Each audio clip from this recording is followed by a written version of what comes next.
more time. Communication can be defined as the imparting or exchange of information by speaking, writing, or using some other medium. Now, so many people do not even know that communication goes beyond just speaking.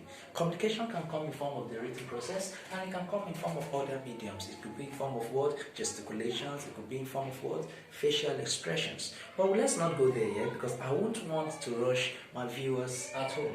Now, what are the types of communication? We have so many types of communication, but I'm only picking 4 vital and one of the most important types of communication that we have. The first being the verbal communication, the second being the non-verbal communication, the third being the written communication, and the fourth being the what? Visual communication.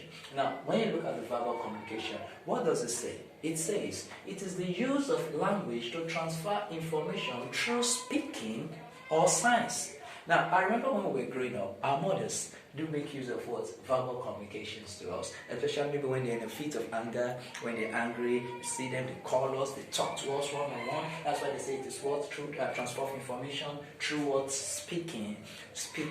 Now, they speak to us, they sit us down. I remember back then, they would just say, Junior, come here, what is wrong with you? You don't need to hear what? Next time, you should do this. Though, at the end of the day, I may get tongue lashed, or let's say, beaten. But it's normal. It made us who we are today. So you should remember, one of the first major types of communication technique is the verbal communication. And this is something that is vivid almost all over the world. People communicate verbally through spoken words and signs. Now, when you go to the second one, we're going to see where there is a non-verbal communication. Now, some people are not like, what do they mean by non-verbal communication? This is it. This is the use of body language. It is the use of body language, gestures, and facial words, expressions to convey information to others. The reason why they call it non-verbal is simple. It is simply because no words are spoken, but every word is being said through the facial expressions. At times, my mom used to warn me that I should not go to my neighbor's house to eat, even if we visit a friend's house. And I remember vividly, at times, mom will verbally be telling me to eat, that I should not let a friend start thinking that I don't want them to eat. But the non-verbal expression on her face is telling me that, Junior, if you eat this food, I'll kill you when you get home. You know that kind of expression. The Nigerian parents can relate. So we also have the non-verbal communication, like I said earlier on, and this is the use of body language, this is the use of gestures, this is the use of facial expressions. So this one does not need any spoken word involved. When we go to the third one, you see it has to do with written communication. Written, something that is being scribbled out. So this is the act of writing. It could be written, typing, that is, it could be typed, or printing symbols, just like our print media, our magazines, our journals, our blogs, your newspapers, and the rest, like letters and numbers to convey information. Back in those days, we usually make use of written information. I don't know much about it now, but back then we make use of the post office, in which we send letters that will be delivered by the post officers, that they move about delivering the letters that were written. So that falls under written communication. So it's the act of writing. So at times it may not be writing alone, it could be through typing. Thank God we're in a technological age and era where people type text and they send messages, and it could be in form of printing symbols. Now, the fourth type is our visual communication. You see, pictures speaks loud. At times there are some images you see, even without you being told what it stands for, something within you can easily interpret it. That is why they say visual communication. This is the act of using photographs, arts, drawings, sketches, charts, and graphs to convey information. I repeat, when we're talking about visual communication, that is communication based on what we see, based on what we see. That's why they say it is the act of using photographs, arts, drawings, sketches, charts, and graphs to convey information. So many a time when we go out, probably we go to the photo studio. At times you just look at some pictures and those pictures pass and sends a lot of message. Please, for your information, I won't want you to forget, because I want you to take down these notes. We have the verbal, we have the non-verbal, we have the written, and we have the visual communication. Is it possible? Can you close your eyes and still say the types of communication skills that we have? Do you still remember the kind of communications that we have? We have the verbal, we have the non-verbal, we have the written, we have the visual. So now we move to the next one. Now, what is the stage, what we call communication process? Everything in life has process and procedures. If I'm to cook rice, I can't just start from the last and take it to the first. I have to have a procedural approach towards it. Now, what is the communication process? The communication process starts from the sender. It starts from what? From the sender. Now, the sender is the person who is actually disseminating that information, who is actually bringing out the information. That is the sender. Now, what is the sender bringing out? Do not forget, I told you, somebody bringing out the information. So the sender is literally passing out a message. So it's passing out a message. Now, how can he pass that message? He can pass the message through a verbal, he could pass it through a non-verbal, he could pass it through a written, and he could pass it through a visual. It's a message that is sent out. Now, that message has its own encoding.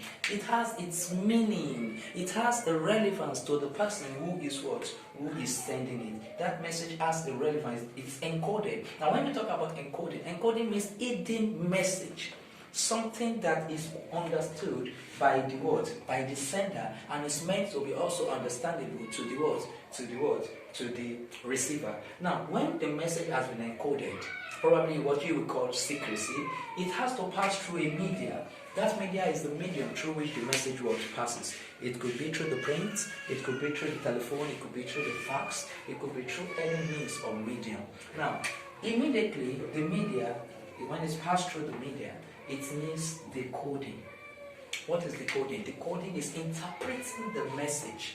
Now, who decodes? It is the receiver that decodes. Now, it is the function of the receiver to decode, and it is the function of the sender to encode.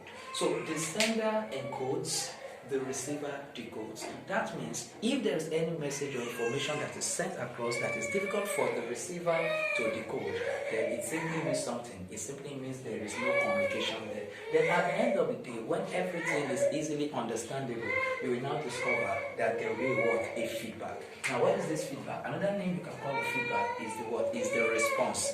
We call it We call it a response. We call it a response. Now, what is the response? The response is just to indicate to the sender that the message that was sent, which was encoded through a medium, has been successfully decoded, and this is the response. So, if any of this medium fails, communication itself would fail. Now, what are the importance of communication? One of the major importance of communication is what? It is the basis of coordination. Now, what do we mean by basis of coordination? For everything to be organized, communication is very, very essential. For everything to be set and aligned to where it should be, communication is very, very essential. For everything to be well organized, as I said earlier on, for things to be placed the rightful way, communication is important. Secondly, it helps in fluency. It allows work to go fluently.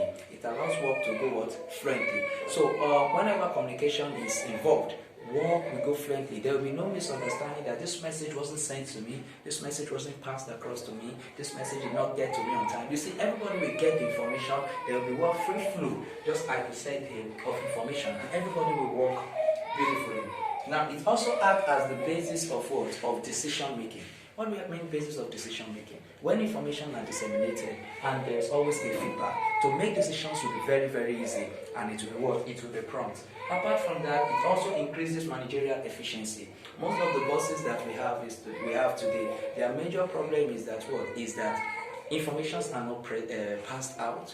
Communication is being disabled midway, so they are not even effective. Because why? they don't have the appropriate and necessary feedbacks. It increases cooperation and organizational peace. Where there is communication flow, there will certainly be organizational peace. Anywhere we go to where there is misunderstanding amongst them, you will discover that there won't be organizational peace. Now, for your organization to grow, for your business to grow, then you need to enhance your communication skills. And likewise, it also boosts morals of the employees. Who are the employees? The employees are people that are being employed by the employer. Those are people working for someone who owns an organization. You see, when the communication is flowing, they will feel as family. They won't see themselves as inferior. They will see themselves as family in progress. They won't see themselves with low esteem. Now, those are part of the importance of communication. In our next edition, we will be talking more about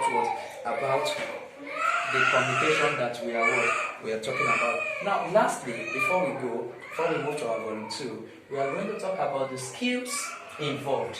What are the skills necessary for you to flow effectively? Part of it is the reading skill. The next is the writing skill. The next is the speaking skill. And the next here is the listening skill. I repeat once again, you have the reading skills, you have the writing skills, you have the speaking skills, and you have the listening skills. Now, this is going to be our next topic. What are those things that affect our students, most especially in examinations, that makes it difficult for them to read effectively, that makes it difficult for them to write efficiently, that makes it difficult for them to speak fluently, and make it difficult for them to listen attentively? I believe with this limited time of ours, you have been able to gain and garner one or two things in these teachings. I remain your tutor, Mr. Akitunde Akibanjo, and I've told you I'm going to take you on a ride towards different aspects of English that they may not necessarily touch deeply in our schools or higher institutions. All you just have to do is click on that like button and subscribe to our channel, and we'll be giving you a lot of goodies every time on different topics, both in English and in literature.